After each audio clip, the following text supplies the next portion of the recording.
All right. So, how'd you feel about this episode overall before we get started? No, I didn't feel anything except It's the greatest episode ever, right? this is how the entire show should be from here on out. I don't know how we can make Clark Kent permanently Red Kryptonite Clark Kent, but I'm on board to make this happen. As I told you earlier, I could watch probably half a season, maybe a whole one, of Villain Clark. By the way, Joseph, I don't know if you've heard the rumor, but I've heard there's lost episodes of the Clark Kent actually having the red kryptonite in the summertime. And we'll get to this part of the series. Don't you mean the red episodes? The red episodes. They exist. Man, it was just... Because it reminded me, because there are points, obviously, later in the show where Clark has to deal with red kryptonite, or, you know, the bad boy self and persona. And every time it's on screen, bro, I love it. It's so great to see him, because you could tell he's having fun with this shit. Do you think that this is exactly how Tom Welling is in real life? No. That this is just who he is, and whenever they're like, hey, it's a Red Kryptonite episode, he's like, okay, cool, and he throws the script out the window. He doesn't need the script anymore. He doesn't need it. This is exactly who he is. It's off the top. It's just everything he's been wanting to say about his character the whole time he's been filming. This is how he's been wanting to act. Every single scene, it's completely on him. Man, that's improv for you. Man, Michael Scott could learn a thing or two from that. By the way, if this is improv, this is probably some of the best improv I've ever seen. And I will also say with this episode, it has probably my favorite scene of Smallville history so far. Dude, there's some really good moments in this shit. Yeah, this episode took me like 20 hours to watch. It took an entire day where my wife said, what are you going to do? I said, I can't go outside to do yard work. I have to watch Smallville. I have to see Tom. I need to see more. You know what? You know who I'm learning from? Jonathan, especially in this episode. You know how you can go from bad to worse? Jonathan proves me right every single time. Bro. And I'm tired of the defense that I'm having to receive from this man because he deserves nothing. He's crap. Dude, he kind of sucks a lot He in this episode. sucks. And I also have to give this credit. Dude, I like Pete. Tell me Pete is not a hero in this episode. It's great because, like, you know, before he really sucked bad. And you know this, I don't like Pete. But you hide it. You hide it very well. I think if anything, I was just waiting for the moment he found out about the secret, because this is when he gets better. No, I would say that automatically with this episode, I'm glad he's a part of it, because if it was just Martha and Jonathan having to solve this problem, good Lord, because I don't know what the hell Chloe was doing. Chloe was in her own damn world this episode. Chloe was, very weird. Like, we already know how we feel about Chloe this season. I don't know. She's kind of been slacking. Did they forget, like, what her character was about or something? Where they go, hey, well, should we write anything about her? No. Hey, Allison, just take it easy today. Oh, script? No, you're fine. You don't know it all? Okay. That's cool. What's the episode called? Red. What's it about? Red Kryptonite. So should my character just be looking at a rock? Yeah. Yeah. I'll just be there so Clark can x-ray me. Yeah. You know what? Thank God for that scene. Man. If we didn't have that, then I'd be disappointed. That's for sure. Because we also learned a fun fact about her. We learned a great fun fact about that one. And I mean, as far as everyone, you know, just listening right now, obviously we're just really giddy about this episode. We've been waiting a long time, and I feel like as true fans of Smallville, if you're not already, you should know what this episode is and what it contains. Red Kryptonite. We get red kryptonite. And what does red kryptonite do, Taylor? Huh? What does it do? All right, so let's go to the history then. All right, so with red kryptonite, give me the comic history, please. Yeah. I wanted you to do this. I bet you're gonna love this. Oh, because it also makes no sense in a way. All right, so I hope it's what I'm thinking, because I did some research on it too. With red kryptonite, it first appeared in Adventure Comics number 252, where it's Superboy, obviously, speaking about how, or it's actually just a panel on the page. It's red meteorites coming down from the sky, going through a cosmic cloud, where that cosmic cloud then turns those rocks red. Those rocks then come down, hit Earth, or spread across. The crazy thing about the red kryptonite in the comics is that it's always different. Red kryptonite is never the same thing. Interesting. So with some of the issues, for example, this one in the first appearance, what it's about is a Martian taking a red kryptonite rock and then using it to form two Superboys, to split Superboy apart, where he has an alternate identity who has no powers but is evil. And at the end of the comic, while he's trying to destroy Superboy, he ends up blowing himself up. So it's a great little fun comic for all of the kids to enjoy. And with Red Kryptonite, reason why I say it's never the same thing, with some of the issues that Red Kryptonite has caused, is transformed into a dragon, transformed into a dwarf, excessive hair growth, he became evil, loss of power, and my favorite, unable to speak or write anything but Kryptonese. Kryptonese. Yeah. You're lying. I'm not kidding. That is a real thing that Red Kryptonite has caused Superman or Clark Kent to do. Kryptonese. It's never the same. Red Kryptonite has caused him to do nothing that's the same. I don't speak Kryptonese. That's the dumbest shit I ever heard. I knew that last one would get you. You know, and you mentioned the whole, fragments of it in the meteor shower or whatever. Apparently, I think it's just more so maybe a theory, fan theory, but apparently there is red kryptonite shown in the pilot of the meteors coming down. What? Yeah. I don't know. Okay. I think it's bullshit. Do you think more than anything they just didn't have the money in order to make it green? They were like, oh, damn it, we forgot to do this. Do we have anything left in the budget? No, this is a pilot. Rojo. Rojo, please. Only rojo. Why are they saying it in Spanish? You know how Hollywood is, man. What? What is going on? Is that just my theory? This is not how I wanted the Theory episode has to go. taken a weird turn now. Theory has taken a weird turn. So, yes, that is where the Red Kryptonite first appears. 1958. A lot of Golden Age stuff. I'm loving it right now. And at least these episodes are allowing us to be able to speak about these first appearances, while first season just said, screw it, we're going to give you crap. Can we not talk about first season right now? It's still too soon. No, I always have to talk about it. No. I always have to balance it. It's how I am No, as a it's not like person. we did like 20 plus episodes of it and just can never talk about it Yeah, again. it's going to be stuck in my brain forever, so I have to talk about it in order to get it all out. Let me tell you what was worth it. Red. I'm going to end up in an asylum. Red was worth it. Yeah, that's what I mean. It's all paying off, but seriously, it still causes me pain. And obviously, we are back here again on the Somebody Save Me podcast, Taylor and Joseph, to just give you a wild ride into the greatest episode ever, at least so far. So far, yes, this is easily So far. top 5. All right. Yeah, Because I'm still like, there's a lot of things that I like about some of the previous, so I can't really put it. I have to go back to the drawing board for it. I'm not going to label it yet. Maybe after we talk about Look, it. and the thing is that it's starting off strong. Season 2 is starting off strong. First season, yeah, we had Bug Boy, we had X-Ray, but we had Heat and we had Red. And this is already just we're 2 and 2. I feel like we're 50% right now, where we're having a bad episode, a good one, a bad episode, and a good one. You know, and I don't mind that formula at all. No, because it's a no. lot of episodes. You know, there has to be obviously some bad ones. Well, it's what they call filler. So at least the filler in this season is making a little bit of sense versus last, where good God. But with these great episodes that we're receiving, like what we're talking about, there's at least more to them. And what's great about also this episode is more of the mythology of Superman, the the history, the kryptonite. Obviously, there's different kinds. We're going to see different effects on them. So this is the start of something crazy. The start of something new. Yeah. So yeah, we're on season 2, episode 4 of Smallville Red, and we're going to jump into it here in just a moment.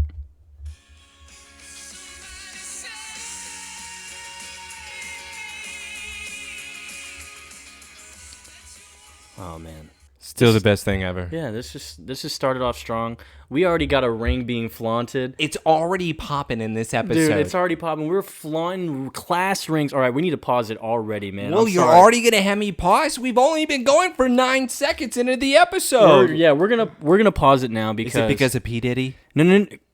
It's weird. Yeah, No, Chloe it's made not a weird. comment. It's like, wow, like I guess I should be showing off like I'm P Diddy. Kind of racist. Well, no. Whoa. Okay. She did say that the ring looks like that it came from P Diddy's home. You're like, why P Diddy? Now, I don't understand. It couldn't be Madonna. Well, was Madonna big at this time? For sure. No way. Get out of here, bro. Early 2000s? Touch Like a Virgin was like in 1993 or something. Madonna was popping still, dog. No, I wasn't into Madonna. Dog. Yo, catch us next episode, the Madonna special. All right, we're going to get into the brief history of Madonna. I don't want to go into that. All right, so no, the thing is here, I'm sorry, we're sophomores, right? Why are we getting class rings sophomore year? It's because in order to remember the time that we spent, it's a big deal to graduate and have your sophomore rings. Maybe it's a promise ring. Maybe this is where they're introducing, because last episode we had the sex with the heat. So now with this episode, they're introducing promise rings, maybe to be able to give themselves to somebody without having sex. That was the dumbest shit I ever heard. It's the only thing I got because it's sophomores, man. I got nothing else. Bro, I just don't understand what they're doing a class ring, like election day, whatever the hell it is, and it's red ruby or whatever, and Chloe's already kept speculating, I don't think it's real ruby, pretty much. And she goes off and just does her own thing. Like, that's it. Bye, Chloe. We'll see you later. I'm so thrown off now where Pete and Clark are waiting in line, and Pete is then bringing up, Clark, I don't even know what you're doing here. You can't really afford this ring. It's $350. Yeah, you poor piece of shit. Yeah, your dad's going to be so mad at you for having to pay for this. Who the hell do you think you are? Hey, Pete, why don't you butt out of my business, you son of a bitch? Hey, I'm pretty sure your dad said you can't have that, Clark. That's what he said. He said I could decide, Pete. But I want you to hold on to that thought because that's also what I put down in my notes here. Clark specifically, this is the good Clark, said that my dad and I had to talk. My dad said it's my decision ultimately. Pete makes that joke, haha, that means that you shouldn't do it. But this is still good Clark making the decision that he's going to buy this ring. Yeah. This is not bad Clark right now. And think about it, too. Even if you want to say it's bad, whatever, I mean, it goes into the whole thing about teenage rebellion that we get into later for the theme. You know, they think that's the excuse, obviously, for the red ring. Joseph, this is not teenage rebellion. This is teenage logic. Yeah, I don't know what is going. But also, I did want to point out as well is that, you know, I don't know if you got a class ring. Did you ever get a high school class ring? No, because even though I was on, I don't want to brag about myself, the golf team, because I was a nerd. Is it nerdy to be on the golf team? I don't know. Maybe. Is it? I think maybe you were the nerd on the golf team. Yeah, that's probably the case. But everybody enjoyed me because I always told great stories. Because you showed off your butt? Yeah, that happened too. It's like, oh, we love Taylor so much. We get to see plenty of sides of him, you know? Plenty of different sides. Butt, hair, chest. I just wanted to get into the fact that John is right. It's definitely a waste of money because I got one and I did not wear it. But I also want to say to your other point earlier, it's not worth it because it's your sophomore ring. So I don't understand why. No, it's class ring, bro. That means it's gonna have their year, obviously, when they're graduating. Okay, Joseph. Wouldn't they be giving these out at senior year? They would. You're right. I'm not going back on that. I think want it's to make still sure stupid. that they're going to be giving them out at a later time. If not just anything, this year. latest is junior year. I'm pretty sure junior you start having to like get it. Wait, so what if for the Smallville High they make you get your class ring? Because No. Smallville High, dude. This is AHS. Well, and that's what I mean is that they don't expect you to graduate, so that's why they have you get the. We'll ring give it this to you early. now. We'll give it. You know what? Do you want the class We gotta ring get now? school funding. Come on, I know you want one. We don't expect you to make it past junior year. Oh, it's the kids. Oh, no. Don't worry about it. Don't worry about it. Poor boy. Poor boy. And so, as Clark is obviously, I guess in a sense, deceiving his father, he's getting his class ring. We have Lana, the school guide, giving the new girl a nice little tour. Hey Joseph, of Smallville High. I just have to pause it here because her wardrobe. Is she wearing a see-through top? See-through top. Is that a bright red bra? Is that a see-through top? Can see straight titty. I'm just wanting to make sure here that this is going to be allowed at high school. I'm pretty sure that there should be some teacher that would have stopped her by now, especially if she is a new student. Who told Lana to walk her to class? That's a grown-ass woman, too. What? That ain't no high schooler. Who they trying to fool? You know what? She's only a head taller than Lana. Dude. And she's already just being such a dick. Well, she's like, what is there to do in this town besides just hoedowns and hay rides? Like, it's like when people come to Texas. It's like, yeah, so where the horses at? Y'all ride horses to school? Usually I would agree with you, and it's like, man, the new girl is such an asshole. But then Lana comes in and says, oh, you know what? There is this other place called the Talon. I don't want to be biased or anything, but I kind of own it. What the hell? Dude, she just rubbed in her face. What is this? It's like, yeah, I own a business. What do you do? Oh, hey, see-through shirt girl. Yeah. Before you criticize my town, just so you know, I have my own business. I run my own coffee shop. And yeah, it's the hit of the town. Yeah, my aunt let me have it. My aunt let me have it. And maybe you know Lex? Yeah. Do you know a man named Luther? And so, yeah, Lana's already somewhat offended, I guess, after her snobby comment.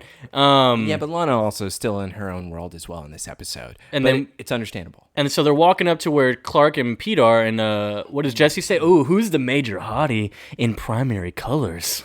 She is all about Clark Kent already. She is drooling from the mouth where she says, no offense, Lana, I don't want you. Go away. Why don't you have him show me around. Come on. And she's already like somewhat jealous. And then we get to see Clark put on the ring. And now we have red veins here. Red veins. Hey, so, Joseph, of course, clear sign. This is red meteor rock. I can't remember. Did you say that there was no veins? Did you say that the veins stopped? I just can't remember. Can we go back to this? Can somebody bring up that episode for me and just have that replayed? It was literally first episode. No more veins, huh? It's happened like every other episode. Look, dude. Stop bringing up bullshit. This is red veins now. Why are we bringing up bullshit? And by the way, this man just shot up with some ecstasy here because his eyes go red veins, bro. He is now, his inhibitions out of the door, bro. And Pete is even looking going, man, you okay? Yeah, you right there? He says, I feel great. Oh, I feel great. I'm assuming this is the new principal, correct? I would have to assume that as well. All right. So we have the new principal coming up where he is saying, excuse me, you must be new here. Is it Jesse? How the hell did you get through the doors wearing that top? You understand the dress code. Come to my office. You know that's not what he said, Taylor. He said, listen, skank, what are you doing dressed up like that in my school? We live in Smallville, not Metropolis. I'm sorry, Principal. Is your dress code lame and lamer? Oh, my God, And then here bro. comes Clark Kent with the ultimate laugh that apparently the entire school hears because he's across the hall. And Clark's laughing? They all three somehow. Look at this. The principal. Is there something funny, Mr. Kent? Yeah, it's like, wow, you can't laugh? And somehow it got turned on him where the principal lets it go for a second, says, Jesse, let's go to my office. You know, Lana is already a bad tour guide here. She is doing just an awful job. She got the girl in trouble. She probably should have warned her about something. Hey, I love your outfit, but I just don't want you to get in trouble. You know what? Did you say something about my town? Did you say something about those hay rides? You know what? I hate you. You're tacky and I hate you. Clark, though, okay, if you are the principal in this situation, would you let this go where Clark Kent is coming up to you saying, hey, I think what she is wearing is super sexy, and I think that your dress code sucks, but come on, man, it's her first day. Cut her some slack. Yeah, and you shouldn't be giving her advice with your fashion style. All right. So I'm going to say this, and I even put this in my notes, and you're probably going to disagree with me, and this is why I'm going to have to pause. But look here, I just want to say, why did this principal disallow a roast from Clark Kent? I said I would accept it, too. I put it in my notes I would accept it. Why would you just get punked by a school student? Here's the reason. Because it's Clark Kent. I'm pretty sure his permanent record says he has saved 20 people from cars blowing up from so many different accidents. My God, he saved someone from a tornado. Yeah, there is so many different incident reports where I would probably be like, okay, I'm going to let this go. Because also Clark Kent truly isn't being like, hey, just walk away, dipshit. Yeah, it would have been much worse if maybe he cursed at him or something. Yeah, exactly. Maybe he got physical or something, which would be kind of weird if he did that. Or if he even doesn't like an anger tone or like a get out of here. But he doesn't. He truly says, hey, man, just cut her some slack. After his snarky remark, he says, cut her some slack. With what his permanent record shows, dude, I'm going to take it. I'll cut her some slack for you, Kent. It's the only thing I really have accepted. You know, fun fact about this principal actor, he was in the movie Watchmen, and he played Dr. Manhattan's father in a flashback. Ooh, so he was the horrible person? Dr. Manhattan's father, the clockmaker? Yeah, wasn't he a bad person? I don't think so. I thought he was. I think maybe he was just strict about clocks. Could be. Or watchmaker. Was it a watchmaker? Wouldn't he like beat him with the clock? Okay. I think you're making Am I thinking of the wrong I think you're thing? making shit up. All right, I'm thinking of the wrong thing. You're thinking of the show, because that didn't happen in there either. Probably thinking of like Clockmaker from the Batman animated series or something. Dude, get the mind out of the violence, bro. This is a good show, man. Friendly. Yeah, okay, well, this episode, no, my mind can actually go with what they are showing here, All okay? right, so the principal just tells the girl to, hey, change, make sure you look different tomorrow or some whatever. And Pete's blown away. Lana is completely confused, looks at him in a very strange way. Jesse drooling at the mouth saying, oh, that farm boy is all I want. And he's checking the masses out as they leave. Okay, so quick question. He has the red kryptonite here. Is he already doing X-ray vision? Is he already doing X-ray vision on everybody right now? No, I think we'd be a clear sign if he was focusing. Oh, is the clear sign not the biggest smile you've ever seen Clark Kent take at the end of the scene? He saw some quality, you know, from the rear end and got all that, so that was good. Hey, Joseph, I'm going to let you take over this next scene because I need you to just answer one question before I hand it over. Where are they? Dude, it looks like the Metropolis Sharks gym locker room. What are all the canisters behind them? Canisters? What are those is that shampoo? Is that like different types of conditioner? Different types of soap? Bubble bath. All I want you to do is answer me because it looks like chemicals. It looks like that the Sharks have some type of stereo or what's the word? Steroid lab inside of the locker room. All right, look, dude. This is a locker room. I have no idea what these bottles are. It looks like a weird experimental lab. Also, so what opens here is some type of U.S. Marshal federal agent guy is threatening some player on the team about where Jesse is. His name's Kyle. Yeah, Kyle interrogated about where Jesse is because this is what this dude showed him is a picture of her. I need to know where they are. Where are they living? They called you from this phone number out of Kansas. What's the deal? Joseph, he cocks the gun as if he's going to load it. I don't even know if the gun is loaded. It wasn't. He is threatening He him literally with an unloaded gun. He gun. cocked it, and it's not even fully cocked. Like, hey, you see this? He's halfway. He's like, hey, you see this? I could cock it, and then what? Yeah. And then what? And you know what? There's no bullet in this chamber. Yeah, There's and then he's nothing like, in here. After he tells him the information, he's like, ha, gotcha.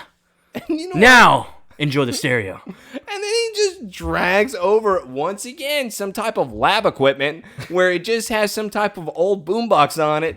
And he says, Kyle, I'm going to have to tie up some loose ends. Take this! Throws it in there. Yeah, he's like, yeah, what she is that could, plugged into? Yeah, she could call you and you could let her, warn her. Joseph, so I'm going to kill you now. Is that thing have an extension cord? Bro, what is that plugged into? That shit should have popped out. That's all I'm saying. Whenever he tosses it in there, what is it plugged in? Damn, that was their, prom date or something like that? Yeah, that was her prom date. Damn, man, look. It's crazy. That dude was just bathing. He just let a dude come in there all weird and just threaten him with an unloaded gun. Bro, I would have immediately got out of the bathtub. Why would I stay in the bath if he's in there interrogating me with a gun? Joseph, there's so many unanswered questions. Why would you be in the bath, in the dark, in the locker room of a Sharks game where there's no Sharks game being played? Maybe it was practice, bro. He's the only one in there? Maybe he's the last one in there. In the dark? Maybe it's available to them to work out all the time so they can use it. I'm pretty sure that guy's homeless. Look, I don't man. think he should be in that locker room whatsoever. I don't know who that person was. He certainly wasn't on the team. Otherwise, it would make news. Where's the article about that kid dying? Yeah, exactly my point. Nobody cares about the homeless. You really think it's a homeless dude? All I have... Jesse's going out with a homeless dude at prom? Have you seen Jesse? Have you seen what Jesse looks like? Jesse is going out with the homeless guy. Would you say it's homeless? If he comes up with a motorcycle wearing some type of leather jacket that has holes in it, pants that has holes in it, maybe a bandana, yeah, dude, she's going out with him. Nah, I think she's got more class, bro. Oh, she has more class. Okay, that's what it is. More class, more ass. I'm pretty sure she wears the same pants in every single scene she's in. Good. Build up the stink. Oh my God. Wouldn't you ever want to smell those pants? Yeah. Certain areas. What areas? Kneecaps? Don't you want to know, pervert? Yeah, I do. That's why I'm asking. I'm not going to change the subject now because now we have to deep dive into these pants. No, we don't. Yes, we do, because why does she wear them in every single scene? Can Look, she man. not afford new pants? I know she's on the run right now, but damn. It's really obvious when you have one pair. And Look, maybe that's all that father can afford back at home. Maybe that's why she wears the tops that she does. They never fit her. She found maybe like a bag of like toddler's clothes or something. Now it's making sense. She's definitely not that small with a foot over Lana. Yeah, I know. That's my point. She found a bag of toddler clothes. Nah. Yeah. Nah. Have you seen the house that her father and her moved into? Yeah, there was some they made it look weird. Yeah, exactly. They made it look like run down when it's really not, probably. That's what I mean. They found a bag of clothes in that place.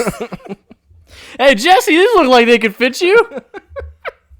What a nice town. We're in such a nice town. This is great. Man, it's crazy because that was just a little piece of what we're about to get this entire episode. Yeah, I know. There is a lot to still happen. Oh, there is just way too much to deep dive into, which is also why I'm kind of disappointed that, man, Chloe does nothing. Nothing. I miss my girl here, but don't worry. Later on, I'm going to get a Red Kryptonite episode with her. Oh, yeah. And so we come back. We come back to Smallville. It's the end of the day. We're walking out, and this man Clark is planning a trip to the bar? Apparently, they just give out flyers saying, hey, if you're underage, just come on down to this bar that's on the county line. Yeah, and Pete's like, oh, when Clark Kent decides to break rules, I'll be there. And we get him to find out it's Jesse Brooks. And yeah, let's check. I checked out that bar before. You should definitely go. Oh, are you planning on a road trip to go there? Okay, if she already knows that the bar exists there, you know what I call that? Trash. Whore. Trash. Whore. I don't call it anything positive, and Pete should immediately say red flag, but instead, Pete is all on board with this. Yeah. Where she grabs the purple pen from him, marks the phone number on Clark saying, you're going to have to find a way to get a hold of me then. Pete is just like, damn. Yeah. That's what I'm talking about. Yo, I just actually love Pete's reactions to all of this because he's like, damn, Clark is pulling the chicks right now. Well, and also... He's like, yeah, go, my boy. Go, my boy. He throws the shot saying, whoa, man, she's kind of hot. But aren't you married to Lana in your own imagination? You know what? Clark, he can be passed around here. Don't you worry. Oh, yeah. And he's like, well, you know, he's clearly thinking, it's like, I can have both. And here comes Lana now walking up saying, oh, it looks like you and Jesse have been making friends here a little bit quickly. I'm just trying to make her feel welcome. Hey, Lana, were you staring at us while she came up and talked to me? Yeah, she literally waited until she left. You saw that, right? She walked up right after. She wanted to start a fight right here, by the way. Or... by the way. Well, yeah. I love the response. Yeah. Don't worry, Lana. I haven't taken my eye off you all day. Yes. Dude. Finally, even though that this is the red kryptonite speaking, at least I'm having this man spill some beans here. He's just spilling what he's feeling, bro. He's spilling what he's feeling. Wait. I don't know if he's feeling a lot of these things in this episode. Oh, he's feeling it. All right, we're going to have to talk about some of the things he's feeling. Oh, yeah. We're going to talk about it. But Lana is so caught up. She's just so... This is like that moment when Clark said, hey, do you want to come up to my loft and watch the sunset? Like, have you ever watched that before? And she's like... Yeah, I have. This is the reverse. Yes. This is now Lana being that spacious. Lana's like, oh shit, I wasn't expecting that. What did I say? And so she literally just starts talking about school like a nerd. He's like, oh, are we still on for that cram session? But I do have to talk about this. Because Lana does say, hey, are we still on for that cram session? Completely looking at Clark in this scene. Pete, don't worry, I'm still going to be there. Nobody was looking at you, Pete. No one cares about it. Nobody was even looking at you. And then you need to be able to get it together, man. And then I love that because, like, yeah, I mean, if you're still gonna be there, I'll be there. And Lana just giggles and laughs and walks away. I was like, oh man, she loved that so much. Oh, she wanted more of that, and she's trying to. There was like a little sprinkle that happened, you know, like a little wet sprinkle. By the way, she is gonna go like to a fan, to an AC unit, because she needs to cool off right now. That's right. She is going nuts. She's heated up, dude. I'm surprised this episode's not called Heat. And so we get back to the farm. And guess what John's doing while Martha watches? Okay. Fixing his bike. And this is... All right. This is the first scene where Jonathan shows he's a true piece of shit. Because Jonathan is saying, oh, you know what? Fixing up my bike. Hey, you know what? Where's Clark? He's late. He's like, hey, Clark just runs in. Hey, you looking for me? well, hey, Clark, weren't you supposed to be helping me working on the garage? And he literally says, oh, man, I'll take like a couple seconds. So Jonathan only waited for Clark to come home in order for Clark to do his chores. That's right. That's what he was doing. That's right. So Jonathan, instead of fixing the garage by himself, where then he could have used it against his son to make his son feel bad, which is what normal fathers do, he then decided to take the route of, I'm just going to go work on my bike. And you know what? I'm just going to go wait for him in the garage. Martha, when he gets home, you tell me. I'm going to be in there. I'm disappointed. I'm going to have a beer while I wait. God, you know what? I can't work today now. All because of your son. This is scene 1, a piece of shit, John. Yeah, John is not the best here. And it just sucks for any fans of John out there. He's not the greatest in this episode. AKA the brothers. And so, of course, we get clear sign that Clark ended up buying the ring. And guess what? This is what I wanted to talk about here. John's mad. This is what good Clark would have even had to face as well. That's right. And because no matter what, even with him saying this, Jonathan, in a way, is going back on his word. Yep. Because good Clark, in line with Pete, specifically stated, Dad said that I would be able to make my own choice here, that it was my money, I'd be able to do what I wanted.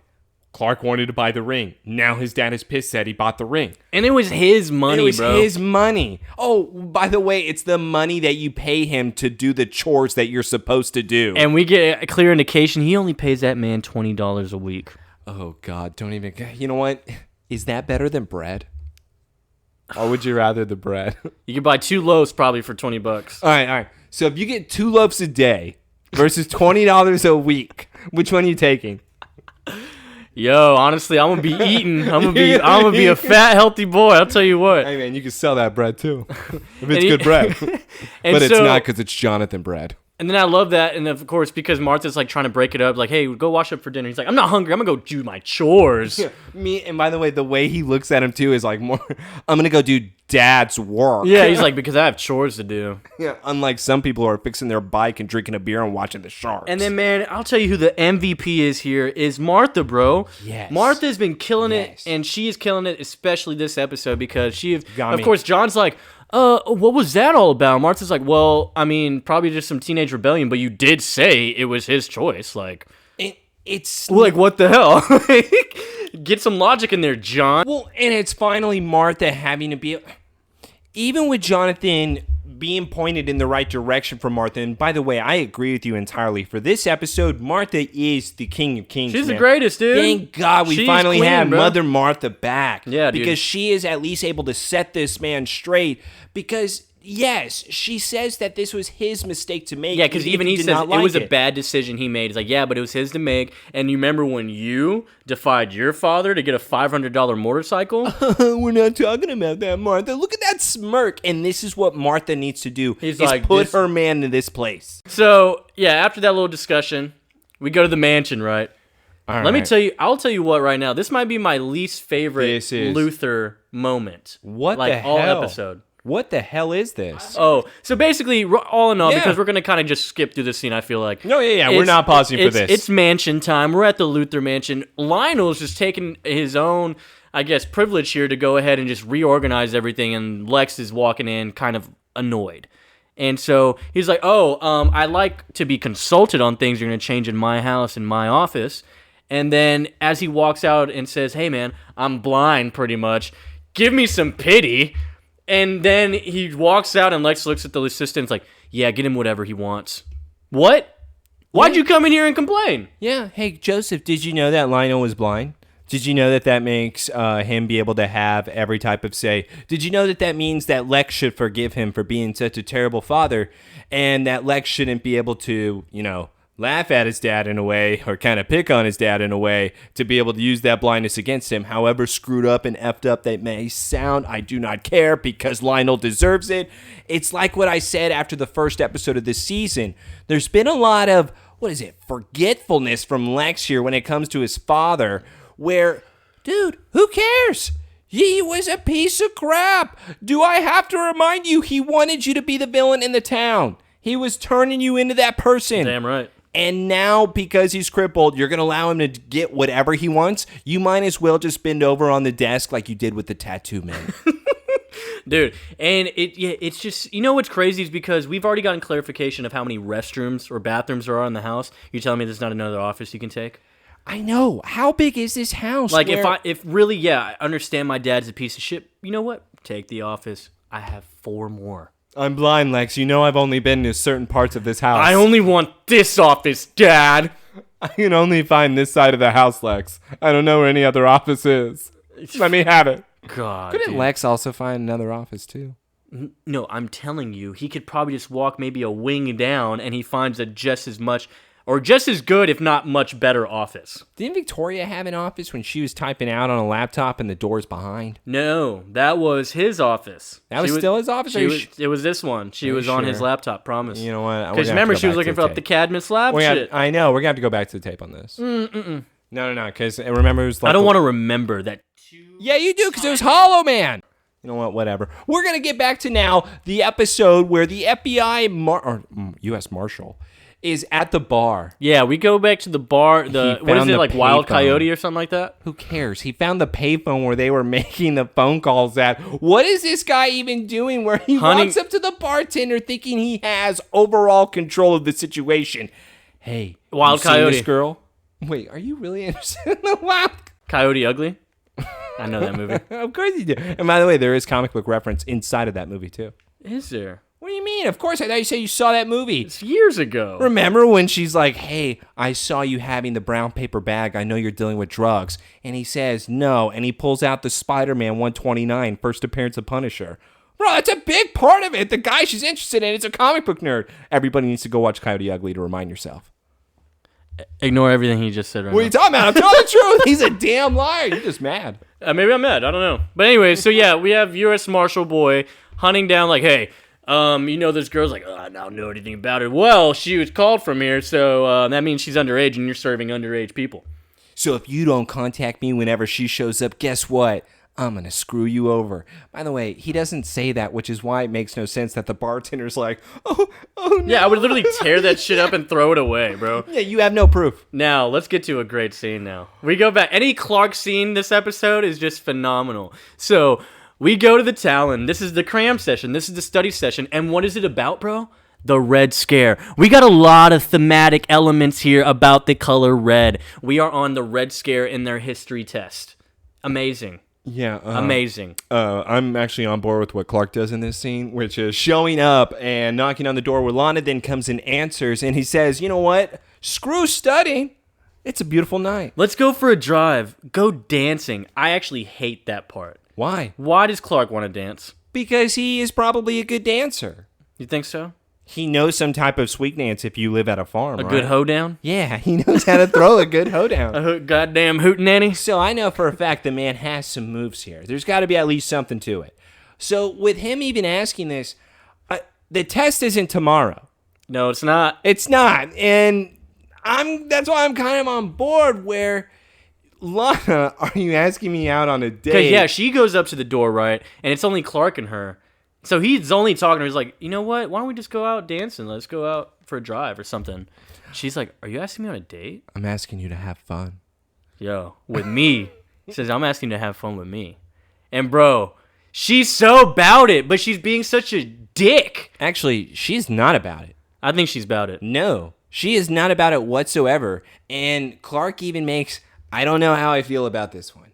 Because this may be crossing a little bit of lines where I'm like, it's a little bit too much. Did you know that whenever you get serious, your nose crinkles? It's really sexy. That's what he said. That's a big move that you're trying to make, and it's because she was dissatisfied. He saw, and that's why he made that comment. And you know what's crazy is that, I don't know. I feel like if he didn't use the word sexy, it would have been less awkward. I don't know. I disagree with you. If he said that... Imagine if he said it's really cute. I find it really cute. Yeah! The word has a different effect, dude. I like the cute versus the sexy. But he says, okay, so you like cute more over sexy. Yeah, because if you did, maybe it's just a preference thing. I don't know. Also, that word just, I feel like, can make things awkward. What is Lana like, though? Cute or sexy? Cute. Boom. That's all I'm saying. So that's what it is. It's a matter of her preference. Yes. Okay. Either way, I don't think she's into this. Because Yeah. she immediately... You're most likely right. She immediately responds with, you know what? Chloe and Pete are waiting on us. She turns around completely confused as if she's like, what the hell was that? In his face, he's like, yeah, I just see No, he stared up and down on her. He stared up and down, meaning he's doing x-ray vision already. Oh, I think so. Okay. And so, yeah, he goes in there and he's going to... Obviously, he didn't even bring his books. This man did not plan to study at all. There was no studying whatsoever with Clark Kent. He turns around the chair and... Within 5 seconds, this sucks. Yeah. He's like already sitting down. He's like, y'all want to go to the bar? And everyone's just like, hey, man, we really need to cram for this test. I don't know about you, but we really need to. So is Clark actually a secret genius? Like, does he not need to study? Because even if he was acting himself, and Chloe still said that. The other side of that I have to say this is, Chloe is awful in this episode because Velma should have already picked up on something here. And Velma should be okay with studying for a test. And, she usually doesn't go to class. She probably got so behind last year because she never went that they're probably like, okay, Chloe, we have to be able to get you strictly only torch activity. Strictly. Freshman year, she just completely blew off, so she has to get the grades up. I just think with this scene, I would expect Velma to be able to, hey, Clark, you're acting a little strange here. You turned that chair around, and now you're sitting there with no books, acting like you're a badass. I know you don't have to study, but what is with this macho attitude? And you know what's crazy, bro? Like, you could... A close friend could definitely notice some type of shit. Like, even Pete already thinking, like, oh, Clark always wants to break the rules now. And he's like, oh, my treat. Like, let's go to a bar. Dude, these when are did clear... you get the money hookup, Clark? Yeah, these are... And his clapback is crazy. Since I decided there's no percentage in poverty... Oh my God. That's a shot at John. I hope you're listening. Maybe at Pete, too. Wait, what? No, what? Pete was able to afford just that. Me? Just me? Hold on. Pete was able to afford that class ring like it was nothing. Apparently, they got their... That's true. Yeah, they got That is true. Yeah. What the hell? And also, remember Pete's car? We need that Ross money. Somehow, them being fired from the cream corn Best factory, thing ever happened to them. It was and yet Pete used that against Clark, even though his parents are doing really well, where he is criticizing Clark for getting the ring, but not himself. Sounds like a privileged asshole thing to do, huh? Sounds like they're doing a little bit better than Brett. So basically, the girls are like just weirded out because Clark keeps wanting to do shit. So they go and get coffee. Yeah, they want nothing to do. They get up and get coffee, and Clark is like, Pete, did you know that Chloe has a birthmark on her cheek? No, she doesn't. He's like, no, she doesn't. He's like, yeah, not that cheek. What cheek is he talking about, Joseph?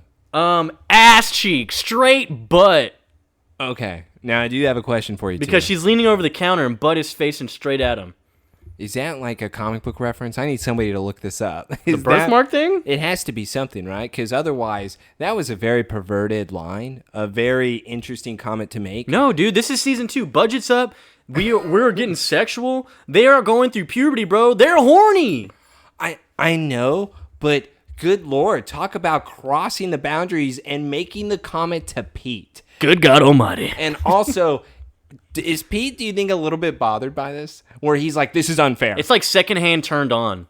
I think Pete is a little bit jealous. Oh, yeah.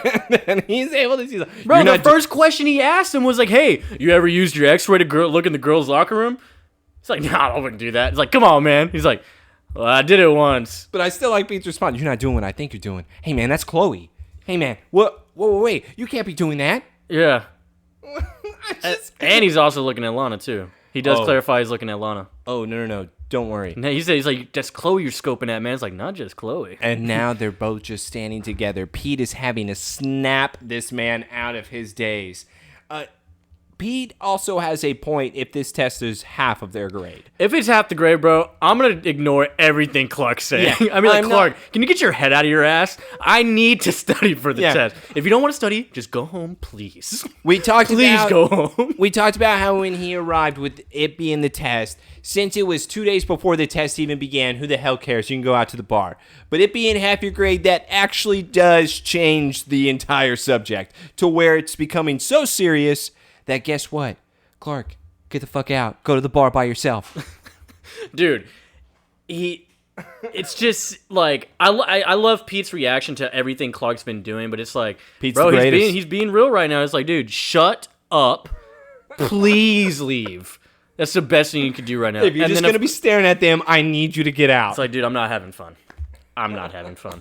I was already not having fun cramming for this test. You're making it less fun.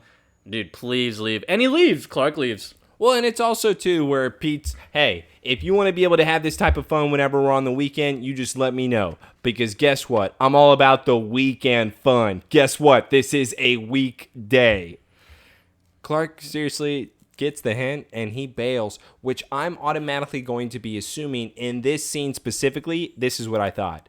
He was going to leave to go see Jess and somehow find her, pick her up, where then they were going to go to the bar together. That's immediately what I thought, because he just keeps talking about the bar. Because you know what's crazy, too, is that she wrote the number on his hand, right? Yes. What did he do with the number? Exactly. Did he just wipe it off or something? I immediately thought he was going to go see her. What a player move if he just was like, whatever.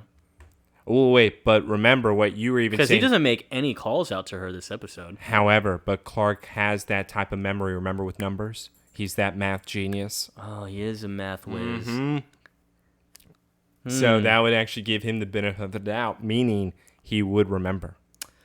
I don't know. Maybe that red kryptonite makes him smarter, too. Smarter, hornier, cooler. As if regular Meteor Rock wasn't horny enough. Yeah, by the way, I'd probably choose the red meteorite. I don't even care. I'd be like, you know what? Give me that class ring back. Oh, dude. Where do I get more of it? I already drew comparisons. This is you all day. Yeah, this is exactly how I would be. Yeah. Acting. If I have without the red kryptonite. Yeah, if I have these powers, this is exactly who I would be. There is no doubt in my mind. And dude, so we open up. We're getting some pancakes being made by Martha at the Kent house, and so John hangs up on a call about the credit card company saying, "Oh, there's some crazy charges on our card from last night." Okay. All right, so this is amazing because I think that Martha and Jonathan are a little bit stupid. Why? Because if the music was blaring this loud from the start, they would have woken up, especially if it was going on during the middle of the night. They look out the window and they see a satellite dish. Where the hell did that come from? And what we opened up to, the barn, it has all this equipment and shit. Martha, is this silk? Silk? What? Jonathan, you never got me silk. What color jet ski did he get? Was it a red one? Red. Yeah, of course it was. Red jet ski. Red canoe. What is he going to do with that? What is he going to do? That's a red kayak. What is he going to do with that red kayak? You're not going to do anything with it. Bro, you know there's a river somewhere over there. Yeah, you could walk on water. You're not going to use a kayak. You're going to run on water. Look, we got flashing of the red lights, bro. It's so red in here. Okay, I will say this, though. I would probably buy a big screen TV and a GameCube and be playing some Madden NFL. I would probably be doing the same thing in this scene. Let me tell you something, though. How the hell was he able to buy all this shit in one night? You know why? Because it's Eddie's discount in Metropolis, Dad. Dude, I don't get it at all. How the fuck? What are you talking about? Eddie's discount's open all night. Clark specifically says it. Eddie's discount, Joseph. Look, all of the stuff made sense, but you're telling me Eddie's discount has kayaks, it has jet skis, just to take home? Bro, if I'm Eddie and I see a 15-year-old walking into my store at 3 a.m. with daddy's credit card, I'm giving him everything. You know why? Because it's Eddie's discount. You're on meth, dude. Yeah, so is Eddie. So is all the small. Yeah, and by the way, I don't know what I would do in this scene if I was Jonathan or Martha. Dude. That is so much stuff. That's like tens of thousands of dollars. Yeah, but Joseph, come on, man. It's on credit cards. You can just pay that stuff back later. Also, the thing is with the Kents, you're telling me their credit limit is that high, bro? He had to have overdrafted. No way. I would assume because they're on a farm. They would have to be able to buy a certain amount of like feed, things like that. No limit? Yeah, I would buy into because they are farmers, they're having to spend a certain amount of quantity. Big facts. Okay. Come on. I grew up in Kansas. Yeah, and then, of course, he says, it's no big deal. Like, we can always pay it back. It's like, dog. Also, pay it back with what? With the bread? He throws the leather jacket back at him. He's like, you better take this all back right now, Clark. And this new attitude you developed. Take it back. Take it back, Clark. Well, Dad, you can talk all you want, but guess what? I'm out of here, loser. Then let me ask this. Did he buy this bike, or is it John's? This is John's bike. You think so? Yeah, for sure this is John's bike. Hey, you know what's crazy? Fun fact about this, and obviously this whole episode. Tom Welling, at the time, did not know how to ride a motorcycle. Hey, you know how I can tell that? Is the moment he takes off in the motorcycle in this scene right now. Because, it's not him. Look, he's taking a... Look how he takes off. Look, he almost slips. He almost slips in that scene. No, right there. that's not even him, bro. That's not even him. No, they used a stunt double to ride the motorcycle. Okay, Tom He Welling. did not know how to ride a motorcycle at all. I don't care. Tom Welling, if you are listening right now, you know what you need to be able to do?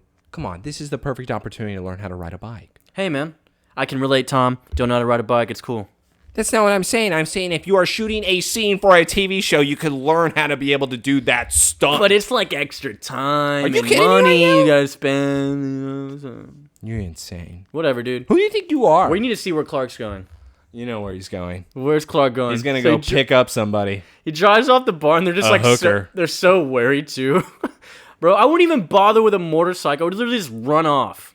Yeah, by the way, you know what I would do? I would just actually grab all that stuff and I would start taking it back. Don't even bother pausing it right here. What do we need to pause here for? Because Jess is wearing another see-through shirt with her dad and the same type of pants where her dad is saying, Jess, get in the car. Don't wear that. Those clothes are awful. You're drawing attention to us. And you know what? Guess who comes to be her hero? With the caddy seat, bro. So all I know is I got a lot of vibes here. You know what those vibes were? Grease. Where I saw a pink lady getting on the back of a T-Bird's bike, and now they're about to drive off into the sunset.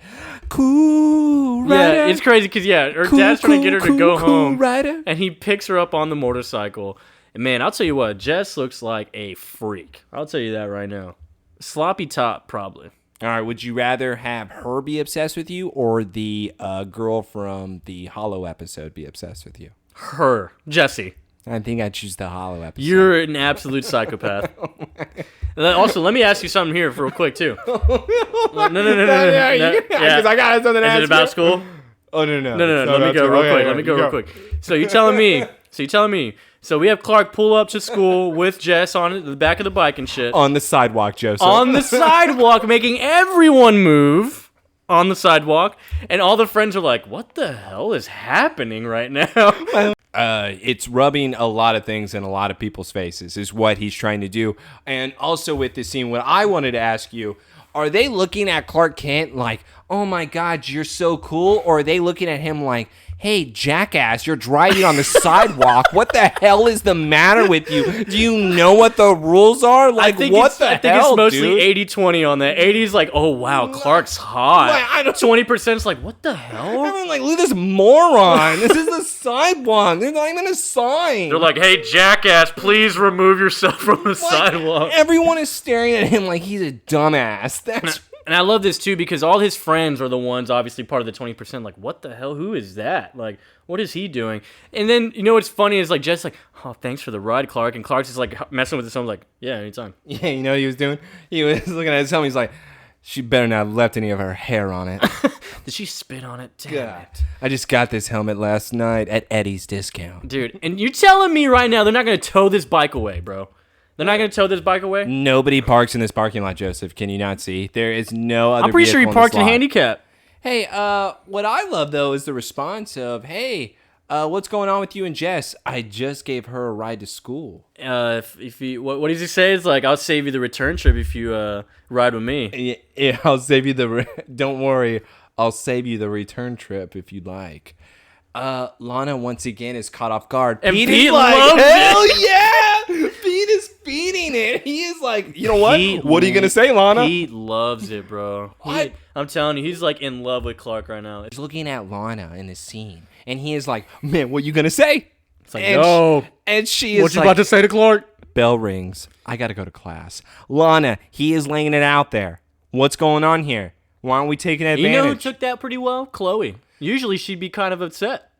Chloe is on drugs this episode. I don't know what she is doing at all. She got into Clark's stash. She is just in her own realm. But it's certainly not in this episode. Yeah, it's weird. And so, like, even Lana's like, you know what? I'll just catch up with you later. She is not liking Clark at all right now. No. And Pete, you know what? When did Clark Kent become such a chick magnet? What's wrong with this picture?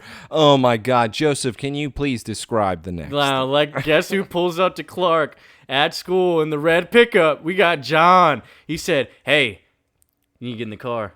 I'm not going to go, And then Dad. Clark says, give me one good reason why I should. It's like, because I'm your father, and I just said get in the car, man. And he's like, you weren't my father. You never were. And what does he do? Bro, Super push on the car. All right, so I'm going to tell you this. Hey, apparently it's confirmed. John Schneider did his own stunt for this. Man, so he did his own stunt, but Yeah. Tom Welling couldn't drive his own motorcycle?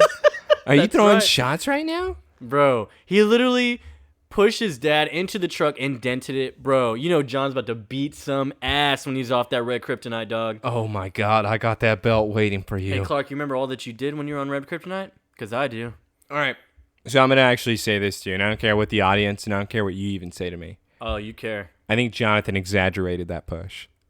I think he completely exaggerated that push where Clark even looks at him and is like, Dad, that wasn't even that hard. You're a crazy and piece of shit. Jonathan is like looking at him like, oh my God, I'm so hurt right now, Clark. Don't you care about me? It was like a setup trap is what Jonathan was trying to lay for him. I think you're really reaching right now. All right, you think I'm reaching? Just wait till the next scene. Just wait till the next scene, and then I got you. During this commercial break, I'm going to have... Why? When they're showing his injury?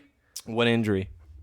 The injury. He doesn't have it. He has a red mark. He doesn't have a red mark. Yes, he does. They put peas on it. Frozen peas. Yeah, you know what? They put nothing on it. You know what that red mark was from? The frozen peas on his back. It That's was like a false. freezer burn. Nah. That's what that was. Nah, that had bro. nothing to do with any type of Nah, injury. bro, I won't let you get away with this, dog. If it was a real injury where Clark threw him in the truck that hard, he would have some type of bruise. But you know what Jonathan has? Nothing. Because He has scrapes. he flung himself into that car. Nah. Like a pouty child. Yeah, I'm not letting this down. That was such an over-exaggeration from You're a Jonathan. piece of shit. Dude. Yeah, so is Jonathan, if you can't tell. I man. bet you wanted to do I like bet an if it was insurance you, you'd start claim. crying, bro. Who? Wait. Well, yeah, who you, Who? bro? When am I crying? Wait, am I Clark? No, you're gonna cry because you're John, bro. Okay, this is the scene now that we are coming up Look to. at that mark right there, bro. Okay. There's a mark on his side, on his back. It looks like a cat got him. It looks like that a cat scratched him. That's what it looks like, Joseph. You're trying to tell me. No, it doesn't. All right, I'm not going to do this. That's not what a 'Cause I'm scratch also looks gonna- like from a cat. Now, let me throw this out to you as well. The man works on a farm, right? Couldn't you get that injury from anywhere, such as doing farm labor, which is what he's supposed to Are you do? trying to say his body should be hardened and not have a scratch? I'm saying his body should look like Batman if he was a true farmer. I mean, he looked pretty good for a farmer, bro. I'm saying... No, You gotta remember he's older and he drinks a lot of beer. God, this scene was only so that we could see Jonathan with his shirt off. I even put in my notes, ew, get it off. They're like, John, how do you feel about you being shirtless today? Oh, do I have to fling myself into a truck and act like my son hurt me? Yes. And then I'm in. So I love the frozen peas on it. So of course they're discussing. I hate this scene. Martha I and hate John it. are just discussing like, yeah, teenage rebellion. It's really honestly, we didn't really need this at all. You know what? Maybe it's something that's happening, John. Maybe it's something where it's a new ability or something that affected him. Yeah, you Who think this is knows? part of his development? I love this part. He's like, well, Pete, we could maybe ask for his help on this. And John's like, oh man, I don't want to ask Pete. You know why? I hate Pete. It's because before that, Jonathan is like, you know what, Martha, that can't be it. These feelings have been boiling inside. Clark just hates us. Clark just thinks we are the worst. You know why? You know why Jonathan is doing this right now? It's because Jonathan still feels like an asshole for being the one that wanted to drop Clark off at the hospital once he showed that he had abilities. And Martha was the one that said, oh no, we can't do it. So Jonathan still holds that regret where Jonathan is then using this moment to then say, no, Martha, these feelings are there. He truly doesn't love us. Jonathan, I am so pissed off. It's like he's looking for that reason. He's like looking for it. Yes. This episode, and that's why I say he flung himself into that truck, and I'm standing by it, damn it. Nah, man, you got John all wrong, dude. No, Jonathan, Clark loves because you. Martha is the best this episode, which is what we were talking about, because for once, Martha's like, Jonathan, shut up, you're a moron. Dude, Martha's so hot in the first couple seasons. Martha's great right now, dude. I'd be all about it. Nicodemus me. Yeah. I don't need no flour for her, bro. Get upstairs. Yeah. I'll show you what John should have been doing. Okay, so this is... Oh, man. All right, this is probably top 5 moments right now so far. Scenes of Smallville history. Because number one is obviously the movie date night. Yeah. Or friendship date, whatever you want to call it. I don't think I've ever seen something that really had me just jaw drop. Were you Lana in this situation? Were you just so giddy and stunned? I needed a coffee tray. So I needed something. we come to the Talon, right? And Lana's already looking and sees that Clark's coming in with the leather jacket. He's like, oh shit, it's Clark, because he's been acting weird all day. And so Clark's like, well, Lana, I came to talk to you. I just felt like, I noticed you were kind of jealous with me and Jesse earlier. And she's like, Clark, that's so ridiculous. You can hang out with whoever you want. Don't get me wrong. I was happy you were jealous. Lana is once again thrown off, and she is like, what the hell is going on with you? What I love more than anything is, don't worry, Lana, I've decided to tell you the truth. Okay, about everything? Yeah, she was like already like, oh, this better be about the tornado, bro. Yeah, try me. Tell me what you want to know. Okay, well, tell me about the twisters. Ask me anything but that. Dude, that's exactly what he does. That's what he does. He literally does like, so explain the twisters, starters. How about you explain that? And he's like, we'll get there. What kind of shit? You just said ask me everything. I'll tell you it all. You know what? Not that. Yo. Hey, yo, pass. Next question. Yo. I was really lying. Lana. This is where Lana, to me, even though I love this scene, Clark turns in to the classic douchebag of, you know what? Let's not talk about that. Yeah, we're talking about more important things like the feelings we have. Like I've had feelings for you for a long time, girl. And I know you've had feelings for me too. So how about me and you go out sometime? Lana. So I think we should stop pretending. She is so. She's like. She can't contain herself, bro. She has no idea what to say, what to think. She's like, is this the new Clark Kent? And is she attracted to it is what I want to ask you. Yes. Does she like this? Yes. She wants this over the farm boy Clark Kent. Think about it. No. So what you're saying, hold on. Let me just rephrase here. I have to rephrase for our audience. So what you're trying to tell me is that what I have to do is get a leather jacket and a motorcycle and act like a douchebag, and I can get her, boom. But I'm gonna lose her, because eventually we're gonna get tired, because it's all about just that initial attraction. That's right. But I'm gonna get her immediately. Hold on. But if I do it the nice guy way, then I become the brother for 2.5 years to 4 years to however long I have to play this. But in the end, I'm going to end up with her. What's the better scenario here? Long term.